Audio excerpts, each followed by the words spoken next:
The grass isn't always greener on the other side. At least that's what Chad Ochocinco is saying to Deebo Samuel, who recently requested a trade from the San Francisco 49ers. Obviously, that is going to be a big topic in our community, but it's also a little bit of perspective.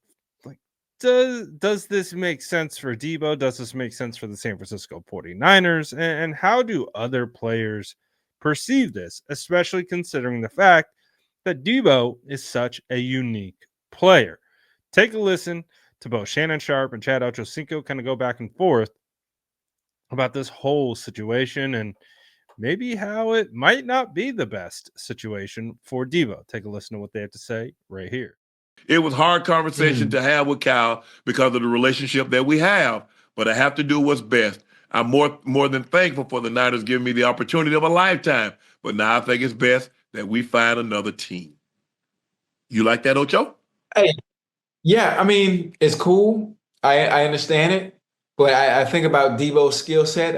I think about what Deebo Samuels brings to the table and how he's such a Swiss Army knife and can do so many different things from an offensive perspective. Right. The team, I would love his creativity. I don't think there would be any room for him. I would love his creativity in Kansas City. I'm trying to think of another team that is very creative, obviously with the play calling and putting players in different positions to make plays. There aren't very many of them. I mean, there's only one Kyle Shanahan. There's only one Andy Reid. There's only one Sean McVay. The McVay's offense would be good for Deebo Samuel. Got Puka. I know. I mean, doing other stuff, doing some of the other stuff that he does. Out the backfield, in the slot. He can also. But that's the thing you have to understand, though, Ocho. He's looking at it like he's just a receiver that I line up outside the numbers and I go do work. Bro, your value is in your versatility. Not everybody knows how to use that versatility. Yeah, that's the problem. That's the problem. If you're not, oh my goodness, if you're not a predominantly outside receiver. Now, if you are a predominantly outside receiver, there are 32 teams you can go to and get it done. Yes. Now, if you play in a slot, if you can do things out the backfield and they can use you in a multitude of ways, there are only so many teams you can go to where you can be effective and efficient and utilized the right way. Because every offense isn't like that. I just named the 3 coordinators that I think would fit a Deebo Samuels. Right. I think not Green Bay. Green Bay. Green Bay's one of them. But here's the West Coast offense. Yeah, but Ocho, they already. You remember Josh Jacobs saying they need a number 1. He already got the receivers mad at him. Talking about damn. Yeah, he be your own people. Yeah, he got the boys mad. But listen, Sean McVay's offense, Shanahan, obviously where he wants to be traded from. The grass isn't always green on the other side. Right. It's not always green on the other side, and hopefully he doesn't find that out. But if you go to the wrong place, you will. He will, because he has to be traded. Now, maybe he saw the writing on the wall that, hey, he had some bad, he had a couple of bad drops. Yeah. And like I said, his value is in versatility. Being able, he can run back kickoffs. He can do it, you could line him up in the backfield and hand the ball to him. You can throw it to him out of the backfield. He works well. I think he's better in the slot than he is outside the numbers, Ocho. But like I said, his value is in being versatile, and not everybody understands how to use versatility. And so that's the thing. That's my thing that I'm concerned about, Ocho, is that, I want young fella to eat, but, sometimes you got to be careful. Yeah. You got to be careful. Everything ain't, I mean, looking at 2 objects on the table, if I pour salt and I pour sugar on the table, you can't tell which one is sweet and which one's not until you taste it. Be careful. Hey, don't write that down, Ocho. That's between me and you. Ocho, that's just between me and you. That's just between me and you, Ocho. The chat don't even hear that one. Hey, that was a good one right there, boy. So. Hey, boy, that's if I pour salt and sugar on the table, sometimes you have to learn the hard way, bro. You have to learn the hard way. But he wants to move on. He thinks he can go somewhere and get better use of his talent, his ability. And I'm not saying that he can't, but but I hope, when guys make moves like that, I hope they do. Because we saw Tyreek. He found out that money can't buy half of this caddy Ocho, can it? He's got beautiful. You on the water, Ocho, got you a nice crib. Right. Oh yeah. Oh yeah. Oh yeah. Played it. Oh yeah. But hey, when you get your eyes beat out and come playoff time, you at the Super Bowl, because think about it. He'd been in 3 more Super Bowls. Like, damn. Mm-hmm.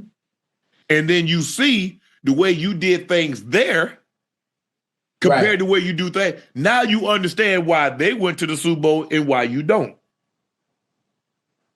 But I just want guys to be happy. But, sometimes, you don't realize the situation that you're in is what's best for you. Well, Until yeah. you trick yourself out of that situation, then you're like, hell, I could have stayed over here. I think the great example that they use is the Tyreek Hill trade. And that whole situation came about in regards to money. And from what I've heard about that situation, it didn't sound like Tyreek Hill actually wanted to be traded. He just wanted a new contract, but I think he asked for a lot. And I believe that the Chiefs were like, we're not even gonna head down this road. We're just gonna trade you and recoup draft picks. And I think what they're basically saying is like, maybe if Tyreek Hill was a little bit more reasonable, he could have 3 additional Super Bowl rings right now. And that's huge.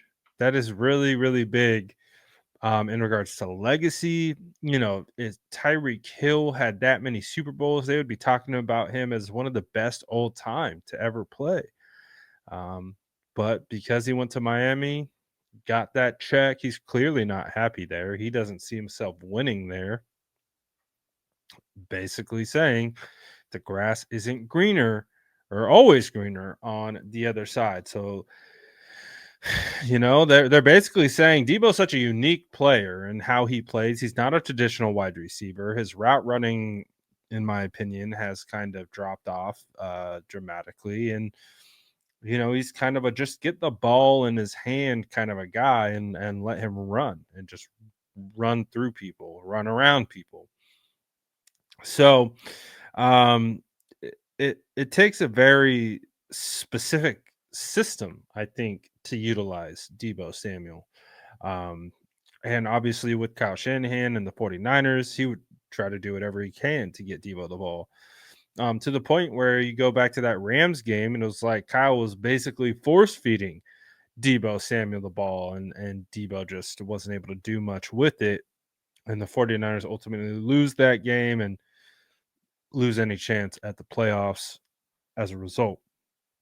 So we'll see. We'll see. Maybe there's a world that exists where Debo gets traded. Maybe he's re-energized, rejuvenated, gets the energy back. It just feels like it's kind of been lacking,